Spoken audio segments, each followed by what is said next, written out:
गांव के किनारे एक टूटी हुई झोपड़ी में स्पाइडरमैन और हल्क रहते थे। बारिश की बूंदें छत से टपकती रहती थी और दोनों पुराने फटे कपड़ों में ठंड से कांपते थे।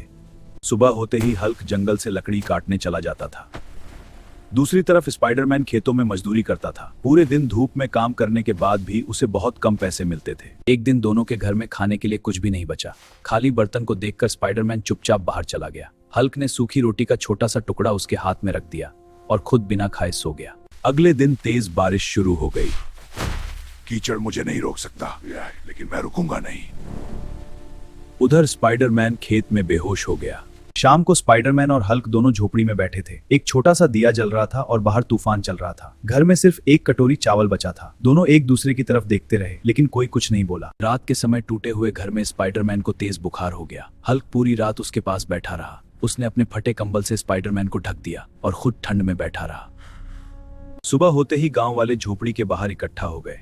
अंदर स्पाइडरमैन शांत पड़ा था और हल्क उसकी टूटी हुई तस्वीर को हाथ में पकड़कर जमीन पर बेडर गिर रही थी और पूरा गांव खामोश हो गया था। हल्क अपनी बाहों में सफेद कपड़े में लिपटे स्पाइडरमैन को उठाकर धीरे धीरे श्मशान की तरफ जा रहा था।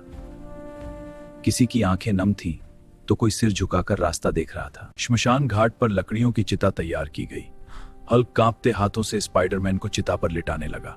उसकी आंखों से लगातार आंसू गिर रहे थे। जब आग जलने लगी तो लपटें धीरे धीरे आसमान की तरफ उठने लगी।